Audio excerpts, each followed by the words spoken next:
नमस्कार। आज मैं आपके सामने तीन चीज़ों का बिजनेस लेके आया हूं जिसमें लौंग, इलायची और काली मिर्च, ये तीनों चीज़ें हैं और इन तीनों चीज़ों का बिजनेस करके आप अच्छा खासा पैसा कमा सकते हैं। लेकिन इसके लिए सिस्टम बनाने की ज़रूरत है और मैंने इन तीन चीज़ों को क्यों लिया, इसके पीछे भी राज है कि हाँ, ये तीनों ही तीनों चीज़ें मसालों में भी पड़ती हैं और जो आपका माउथ फ्रेशनर का भी काम करती हैं। तो ये तीनों चीज़ें काफ़ी चलती हैं, किराना दुकानों में काफ़ी बिकती हैं। तो कैसे करेंगे, कैसे आप सेल करेंगे, कैसे आप उसकी टेक्निक से मतलब आसानी से पैसे कमा पाएँ, ये सारा का सारा मैंने इस वीडियो में बताया है। तो सबसे पहले बात करते हैं कि कैसे खरीदारी की जाए। तो देखिए, जो मैं बिजनेस आइडिया लेके आया हूँ इसमें आपको होलसेल जो अपने नियर बाई होलसेल मार्केट है उसी में जाना है। ये नहीं कि केरला कर्नाटका जाने की जरूरत नहीं है। और क्योंकि हम बहुत छोटे स्तर पर ये काम करने वाले हैं, ना कि हम होलसेलर बनने वाले। देखिए, किसी भी बिजनेस के दो तीन पहलू हो सकते हैं कि आप किस तरह का काम करना चाहते हैं। अगर आप होलसेलर बनना चाहते हैं तो उसके लिए मैं यहाँ पे छोटा सी बात बताता चलता हूँ, फिर आगे मैं उस अपने वीडियो पे आ जाऊंगा कि मैं कैसे छोटा बिजनेस कर सकता हूँ। तो अगर आप होलसेलर बनना चाहते हैं काली मिर्च या लौंग या इलायची के, तो आपके क्षेत्र में जो सबसे बड़ी किराना की मंडी है, जैसे हमारे यहाँ कानपुर में नएगंज सबसे बड़ी किराना की मंडी है, ऐसे ही आपके क्षेत्र में आप पता करो कि कौन सी किराना की सबसे बड़ी मंडी है और वहां पे एक छोटी सी जगह।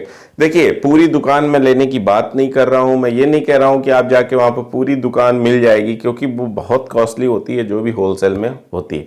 तो जो दुकान चल रही है, जो गद्दी, जिसको हम लोगों के कानपुर में उसको गद्दी बोलते हैं, या जो बड़ी दुकान है, उसमें वो छोटा सा अपना एक हिस्सा दे देते हैं, बैठने की एक जगह दे देते हैं। तो ऐसी अगर आपको जगह मिल रही है और आप काली मिर्च, लौंग या इलायची का काम करना, देखिए उस जगह पे आपको एक ही काम करना होगा, या तो आप काली मिर्च का करेंगे, या तो लौंग का करेंगे, या तो इलायची का करेंगे।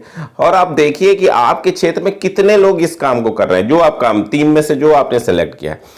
फिर उस हिसाब से आपको माल कर्नाटका, केरला से लाना है और आगे काम शुरू करना है। ये तो बात हो गई होलसेल मार्केट की बात, अगर आप होलसेल में काम करना चाहते हैं। लेकिन ये मैं जो इसमें बताने वाला हूं वो होलसेल मार्केट की बात मैं नहीं बताने जा रहा हूं। मैं यहाँ पे आपको आसानी से होने वाला, सरलता से होने वाला काम बताने वाला हूं। जिस मार्केट में मैं आपको बैठने के लिए कह रहा हूं, वहां से आपको ये तीनों चीजें बड़ी ही साधारण तरीके से 2 किलो, 2-2 किलो ऐसे करके खरीद लेनी है। 2 किलो, 4 किलो, 5 किलो ऐसे करके खरीद लेनी है, ना कि आपको बहुत बोरा और ऐसा कुछ करना है। ठीक है। इसके बाद आपको छोटे छोटे से पाउच बनाने हैं, जैसा मैंने फोटो में लगा रखा है, लगा दिया है कि आप ऐसे छोटे छोटे से पाउच बनाइए जो 5 रुपए और 10 रुपए कैटेगरी में बेच सको। ठीक। इसके बाद आप उसको गत्ते के ऊपर लगा लीजिए, जैसे मैंने आपको बगल में फोटो में दिखाया है। तो ये तीनों चीज़ों के आप पाउच कलेक्ट कर लीजिए, चाहे वो लौंग का हो, इलायची का हो और काली मिर्च का हो। ये तीनों पाउच कलेक्ट करने के बाद इनकी जो जैसे ये गत्ते में मैंने आपको लगवाया है, लगा हुआ दिख रहा है, वैसे कर लीजिए। आप चाहो तो ऊपर प्रिंट करा सकते हो, नहीं तो नहीं भी, पहले स्टार्टिंग में ना कोई ज़रूरत नहीं है, लेकिन अगर चाहो तो आप प्रिंट करा सकते हो। लेकिन एक चीज़ बहुत अच्छी होनी चाहिए कि जो इसके अंदर मटेरियल रखो वो अच्छी क्वालिटी का रखो, वो अच्छे प्रकार का रखो, ताकि लोग अगली बार आपकी प्रोडक्ट को मांगे। और इसको 5 रुपए पैकेट और 10 रुपए पैकेट के हिसाब से ही सेल करने को किराना वाले से कहो कि इस रेट का है, और अपने हिसाब से इसको आप उसको बेच दो। तो और एक चीज, उधार कम से कम दो, उससे मतलब अपनी बात रिक्वेस्ट वे में कहो कि देखिए, मैंने अपना बिजनेस स्टार्ट किया है, मैं अभी स्टार्टिंग में हूं, तो आप मेरी हेल्प करें, आप इसको रखें और मुझे जो आपका उचित पैसा है मैं आप उससे वही मांग रहा हूं, और मैं तो आपको माल दे रहा हूं, कोई गलत चीज दे नहीं रहा हूं, सामने दिख रही है, ट्रांसपेरेंट है। इस टाइप से कुछ बात करें और उससे नगद पैसे लेने की कोशिश करें, माल अपना फंसाने की कोशिश कम करें। ज्यादा से ज्यादा हो सके तो आप नगद लें। तो धीरे धीरे करके आपका ये काम चलेगा। ये कहाँ कहाँ बिकेगा, तो ये किराना स्टोर्स में आप दे सकते हो, पान वाले की दुकान में भी दे सकते हो, जनरल स्टोर में दे सकते हो। इन सब जगहों पे ये आपका माल अच्छे से बिकेगा। अगर आप ऐसे ही जहाँ जो हलवाई है उनसे भी कांटेक्ट कर सकते हो कि आप इसका ये चीज़ें लगाएं। वैसे ये कम ही होगा, लेकिन ज़्यादातर आप किराना में देने की कोशिश ज़्यादा करो। और पान की दुकान जो भी है वहाँ पे माउथ फ्रेशनर के रूप में इलायची और लौंग का आप सेल कर सकते हो। एक मैं और बात बताऊंगा जो मैं एक वीडियो में बता चुका हूं, लेकिन मेरी इच्छा हो रही है कि मैं इस वीडियो में भी आपको वो बात बताऊं।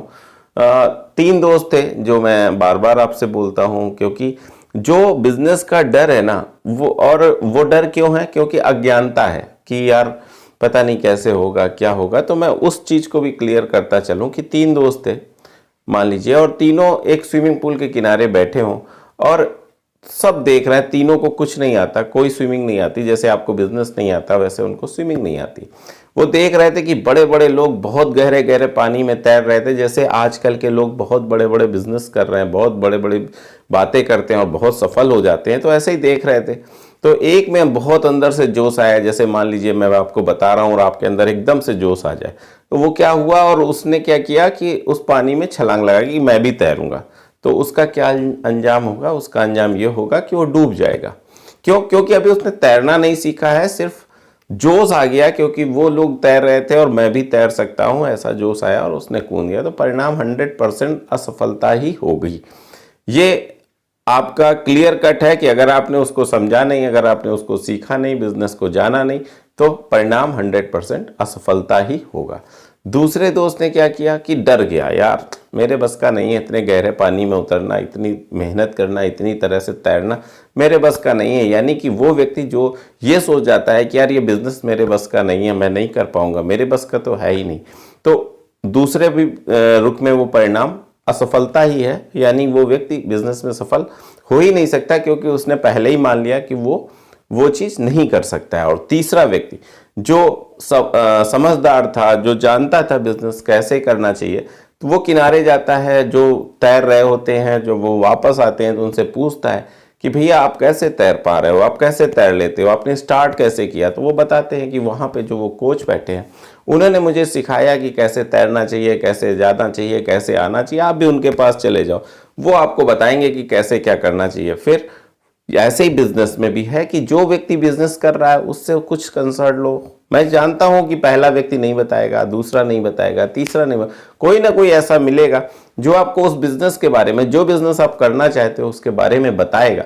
इसके बाद आप उस कोच से उसने बात की, फिर कोच ने बोला भाई किनारे किनारे तैरना, पहले बीच में नहीं जाना है। तो वो 10, 12, 15 दिन किनारे किनारे तैरता रहा। फिर किनारे किनारे जाके रॉड के सहारे तैरता रहा कि अगर डूबेगा तो रॉड पकड़ लेगा। धीरे धीरे 15, 20 दिन, 1 महीना गुजरा और वो बीच में भी तैरने लगा। फिर जब 2, 4, 5 महीने गुजरे तो बड़ी बड़ी नदियों में तैरने लगा, तालाबों में तैरने लगा, समुद्र में तैरने लगा। तो मेरे कहने का मतलब यह है कि एकदम से जोश में आ जाना या डर जाना, दोनों ही दशाओं में बिजनेस में आप असफल ही होगे।